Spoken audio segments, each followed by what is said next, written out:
Shalom, selamat malam bagi kita semua. Perkenalkan, nama saya Dia Maranatha Srigar dengan NIM 11S24008. Di sini saya akan menjelaskan quote saya tentang review 2 Pempros. Nah, pada soal pertama kita akan membahas bagaimana menghitung luas persegi panjang. Fungsi utama dalam program ini adalah fungsi luas yang menerima dua parameter, yaitu panjang dan lebar. Kemudian mengembalikan hasil perkalian dua nilai tersebut sebagai hasil luas persegi panjang. Nah, dalam fungsi main, program pertama-tama meminta input panjang dan lebar dari pengguna melalui fungsi scanf. Setelah itu, nilai yang dimasukkan tersebut diproses oleh fungsi luas untuk menghitung luas, dan hasilnya ditampilkan dengan menggunakan panjang dan lebar yang diberikan oleh pengguna. Sebagai contohnya, jika panjang yang dimasukkan adalah 5 dan lebarnya 3, maka hasil yang ditampilkan adalah 15. Nah, selanjutnya kita ke soal nomor 2. Nah, pada program ini bertujuan untuk mengecek apakah sebuah bilangan yang dimasukkan itu adalah genap atau ganjil. Nah, fungsi is genap menerima sebuah bilangan yang memeriksa apakah bilangan tersebut habis dibagi dua atau menggunakan operator eh, modulus persen. Nah, jika ya, fungsi ini akan mengembalikan nilai satu yang menambahkan bilangan tersebut genap, dan jika tidak, maka akan mengembalikan nilai nol yang menandakan bilangan tersebut ganjil. Nah, dalam fungsi main, program meminta input bilangan dari pengguna, lalu memanggil fungsi is genap untuk mengecek apakah bilangan tersebut bilangan ganjil atau genap. Nah, hasilnya kemudian ditampilkan ke layar dengan mencetak genap jika bilangan tersebut genap atau ganjil jika bilangan tersebut ganjil. Nah, soal nomor 3 itu, pada soal nomor 3 ini, eh, program bertujuan menukar nilai dua variabel menggunakan pointer. Nah, fungsi tukar menerima dua pointer A dan B yang menunjukkan ke variabel yang ingin ditukar nilainya. Nah, di dalam fungsi, nilai yang ada di alamat memori yang ditunjukkan oleh A dan B dipertukarkan menggunakan variabel sementara. Nah, dalam fungsi main, variabel A dan B diinisialisasikan dengan nilai 3 dan 5. Kemudian fungsi tukar dipanggil ke alamat variabel A dan B. Dan setelah fungsi dipanggil, nilai dari A dan B ditukar dan hasilnya ditampilkan di layar. Nah, sebelum ditukar nilainya itu kan 3 dan 5. Nah, setelah ditukar nilainya menjadi 5 dan 3. Nah, selanjutnya kita lanjut ke soal nomor 4. Nah, pada soal ini bertujuan untuk menampilkan elemen-elemen yang ada dalam sebuah array. Fungsi tampilkan array menerima dua parameter atau sebuah array digunakan untuk mengakses dan mencetak setiap elemen array menggunakan printf. Nah, di dalam fungsi main, sebuah array integer array dideklarasikan dengan tiga elemen yaitu 2, 4, dan 6. Kemudian variabel ini dihitung untuk membagi ukuran total array dengan ukuran satu elemen array yang menghasilkan jumlah elemen dalam array. Nah, fungsi tampilkan array ini dipanggil untuk mencetak isi array. Hasil dari program ini adalah tampilan elemen-elemen array yang dipisahkan oleh spasi yaitu 2, 4, dan 6. Nah, kita lanjut ke nomor 5. Pada soal ini, kita akan mempelajari bagaimana menghitung rata-rata dari elemen-elemen dalam sebuah array. Nah, fungsi rata-rata menerima dua parameter sebuah array dan jumlah elemen n dalam array. Di dalam fungsi, sebuah loop digunakan untuk menggunakan semua elemen array, yang hasilnya dibagi dengan jumlah elemen untuk mendapatkan rata-rata. Nah, dalam fungsi main, sebuah array integer dideklarasikan dengan 5 elemen yaitu 10, 20, 30, 40, dan 50. Nah, variabel n dihitung dengan membagi ukuran total array dengan ukuran satu dengan elemen array. Nah, yang menghasilkan jumlah elemen dalam array. Nah, fungsi rata-rata dipanggil untuk menghitung rata-rata dan hasilnya ditampilkan dengan dua angka di belakang koma menggunakan printf. Hasil dari program ini adalah rata-ratanya 30. Nah, selanjutnya kita lanjut ke soal nomor 6. Nah, pada soal nomor 6 ini, kita akan membahas bagaimana eh, menghitung nilai faktorial dari sebuah angka n yang dimasukkan oleh pengguna. Nah, fungsi faktorial menggunakan pendekatan rekursif Untuk menghitung hasil faktorial pada fungsi ini, jika nilai n sama dengan 0 atau 1, maka hasil faktorialnya adalah 1 karena nilai 0 faktorial sama dengan 1 faktorial yaitu 1. Nah, jika n lebih besar dari 1, fungsi ini akan memanggil dirinya sendiri dan bernilai n kurang 1 sampai mencapai dasar rekursif. Nah, dalam fungsi main, program meminta input nilai n dari pengguna menggunakan scanf. Kemudian fungsi faktorial dipanggil untuk menghitung faktorial dari n yang hasilnya disimpan dalam variabel hasil. Setelah itu, hasil faktorialnya ditampilkan menggunakan printf.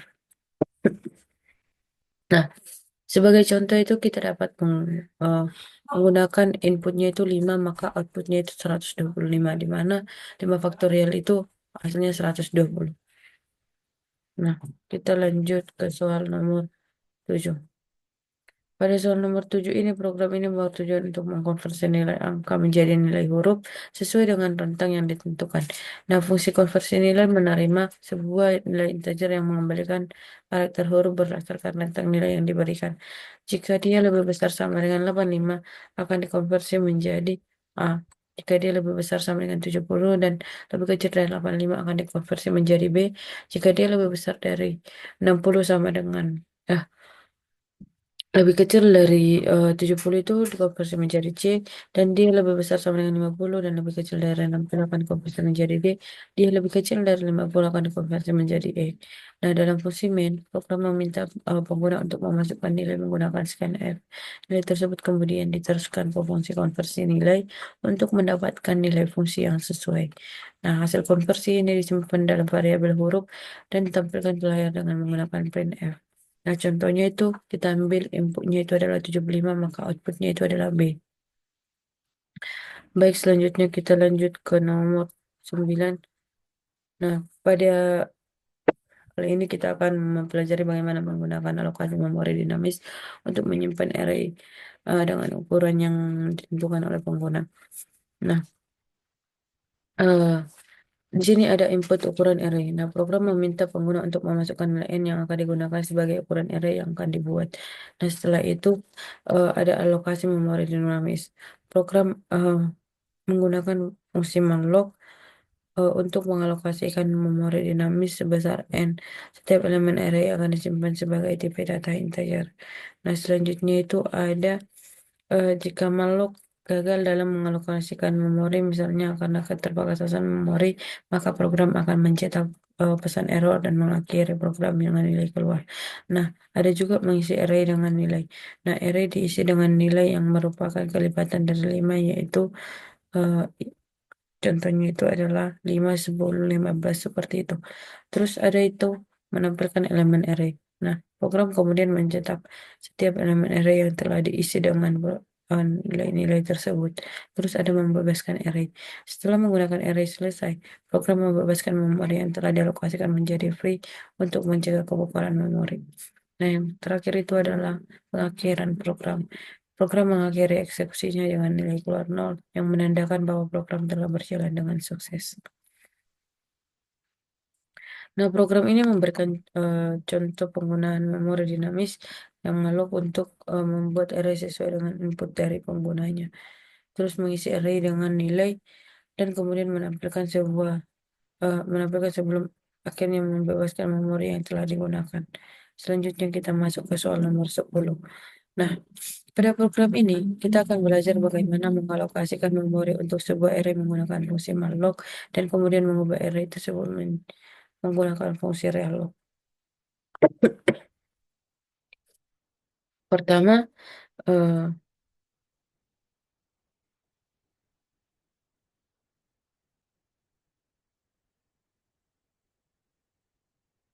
pertama itu program mengalokasikan memori untuk 3 elemen dan mengisi elemen array dengan nilai 1, 2, dan 3. 1, 2, dan 3. Setelah itu, fungsi realloc digunakan untuk memperbesar ukuran array menjadi 5 elemen, menambahkan 2 elemen baru dengan nilai 4 dan 5. Terus program kemudian mencetak semua elemen array yakni 1, 2, 3, 4, dan 5. Sebelum akhirnya membebaskan memori yang telah dialokasikan dengan menggunakan free untuk menghindari kebocoran memori. Nah, fungsi realloc menggunakan array untuk tumbuh secara dinamis sesuai dengan kebutuhan memberikan fleksibilitas dalam manajemen memori selama eksekusi program. Kita lanjut ke nomor 11. Nah, pada program ini akan dirancang untuk menyimpan data mahasiswa yaitu nama, nilai, dan ke dalam sebuah file teks bernama data mahasiswa. Nah, program dimulai dengan mencoba membuka file tersebut untuk ditulis menggunakan mode W. Jika gagal dibuka, program akan menampilkan pesan error dan keluar. Terus selama program berjalan, pengguna akan diminta untuk memasukkan nama mahasiswa dengan nilai mereka.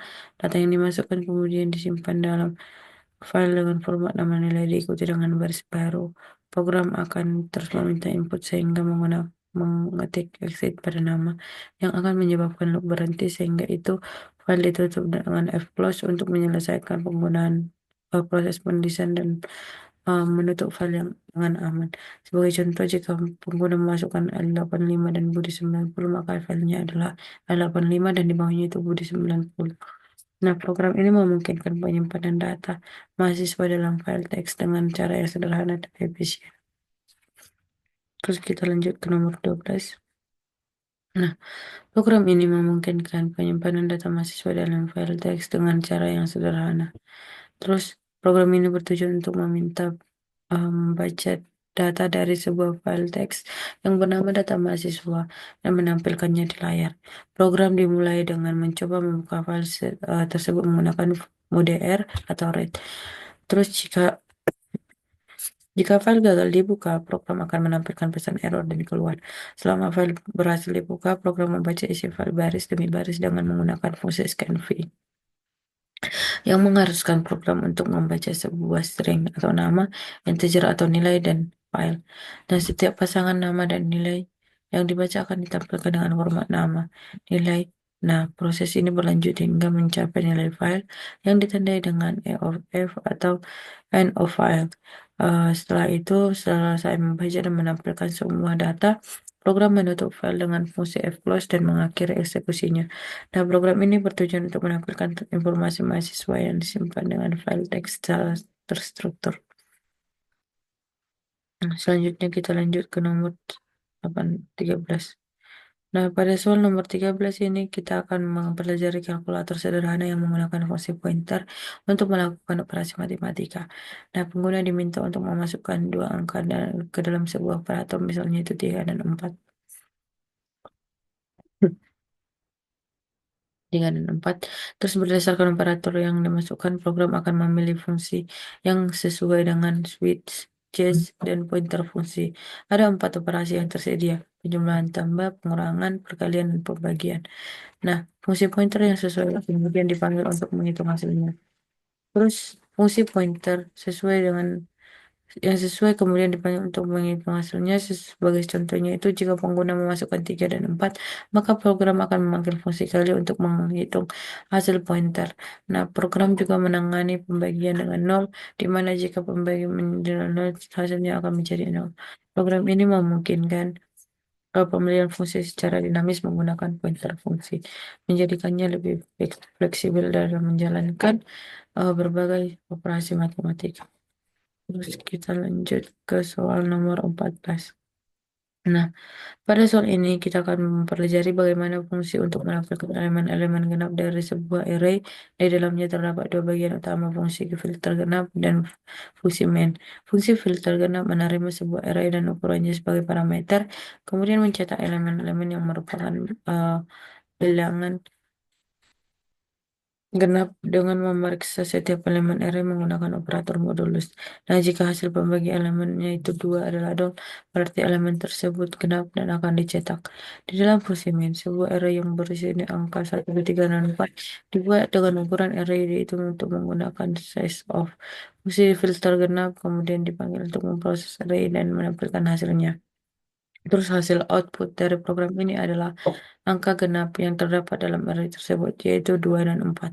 Terus program ini menunjukkan cara sederhana untuk memfilter dan menampilkan elemen berdasarkan kriteria tertentu. Selanjutnya nomor 15.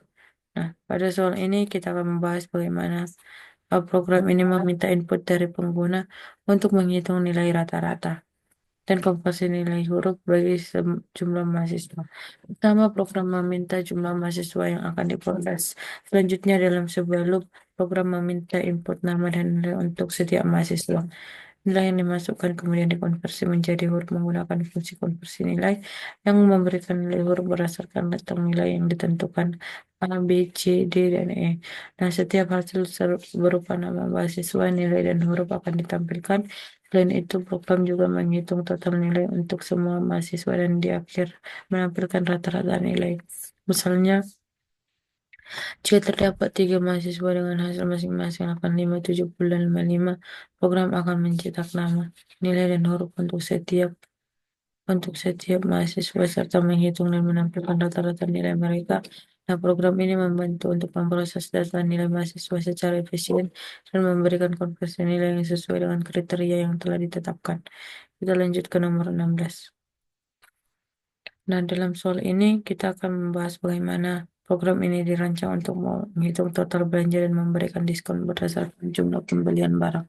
Pertama, program meminta input jumlah barang yang akan dibeli. Kemudian dalam sebuah loop, program meminta harga untuk setiap barang yang dimasukkan. Nah, dan menghitung total belanja dengan menjumlahkan harga barang-barang tersebut. Jika total belanja mencapai atau melebihi 500.000, program akan memberikan diskon sebesar 10%. Setelah itu, total bayar dihitung dengan mengurangi diskon dari total belanja. Program wajib mencetak total belanja sebelum diskon, jumlah diskon, dan total yang harus dibayar setelah diskon. Program ini memberikan cara yang sederhana untuk menentukan, menghitung belanja dan diskon secara otomatis. Nah, memberikan kemudahan bagi pengguna dalam menggunakan perhitungan pembelian barang. Selanjutnya kita lanjut ke nomor 17. Nah, pada soal nomor 17, program ini akan meminta pengguna untuk menyimpankan data mahasiswa termasuk NIM, nama, nilai, dan ke dalam sebuah file teks dan kemudian mencari informasi mahasiswa berdasarkan NIM yang dimasukkan. Pertama, program membuka file data mahasiswa untuk menulis data mahasiswa. Pengguna diminta untuk memasukkan NIM, nama, dan nilai untuk 3 mahasiswa yang kemudian disimpan dalam file dengan format NIM dan nama. Setelah data berhasil disimpan, program meminta pengguna untuk memasukkan NIM yang telah dicari. Program kemudian membuka file tersebut untuk membaca apa yang telah disimpan dan mencari mahasiswa yang memiliki NIM yang sesuai dengan inputnya. Jika ditemukan, program akan menampilkan informasi mahasiswa tersebut. Jika tidak, program akan memberitahu pengguna bahwa mahasiswa dengan NIM yang dicari tidak ditemukan. Program ini menggabungkan proses penyimpanan pencarian data menggunakan file teks dengan cara yang sederhana dan efisien. Nah, selanjutnya kita lanjut ke nomor 18. Pada soal nomor 18 ini kita akan mempelajari bagaimana menghitung nilai minimum dan nilai maksimum rata-rata. Nah, kita akan mempelajari bagaimana cara menghitung nilai minimum dan maksimum dan rata-rata dari serangkaian data yang dimasukkan oleh pengguna. Pertama, program meminta jumlah ukuran data yang dimasukkan lalu mengalokasikan memori secara dinamis menggunakan fungsi malloc untuk menyimpan data tersebut. Nah, jika dialokasikan memori gagal, program akan menampilkan pesan kesalahan dan keluar. Setelah itu, program meminta pengguna untuk memasukkan data yang akan disimpan dalam array yang telah dialokasikan. Selanjutnya, program melakukan iterasi yang mencari nilai minimum. Selanjutnya, program itu eh, maksimum dan menghitung total nilai dari data yang dimasukkan. Nah, berdasarkan total nilainya nanti rata-rata dihitung, akhirnya program menampilkan nilai maksimum dan minimumnya dan rata-rata yang diberikan. Nah, setelah selesai, program membebaskan memori yang telah dialokasikan untuk array menggunakan free. Program ini sangat berguna dalam menganalisis data sederhana dengan menggunakan alokasi memori dinamis. Selanjutnya kita lanjut ke nomor 19.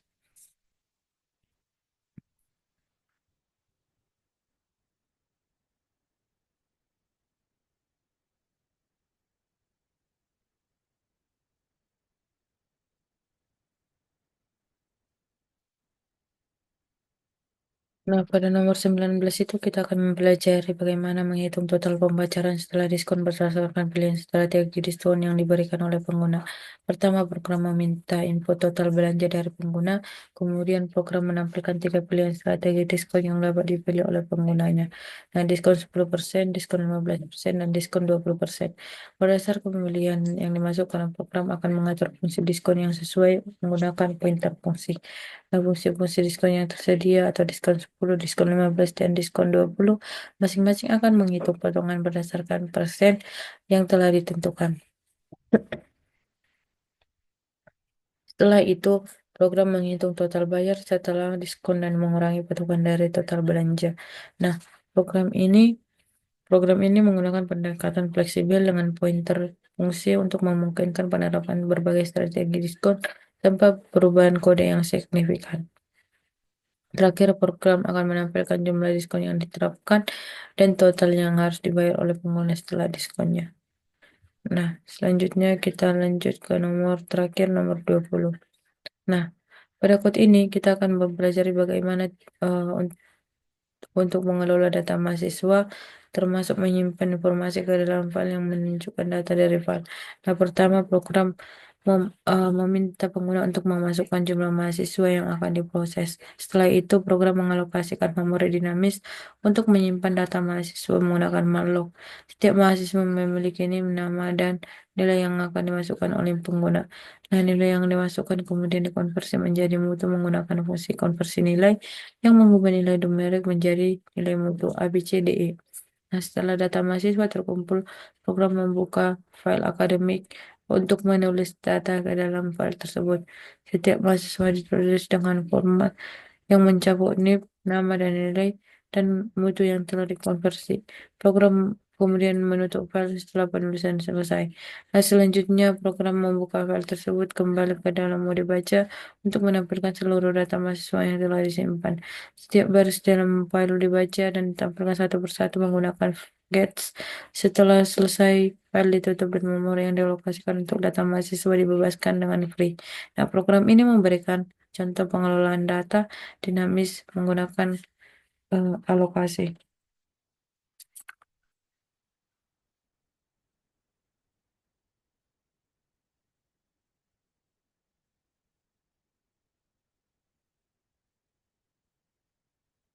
Menggunakan alokasi memori serta interaksi dengan file untuk menyimpan dan mengambil data.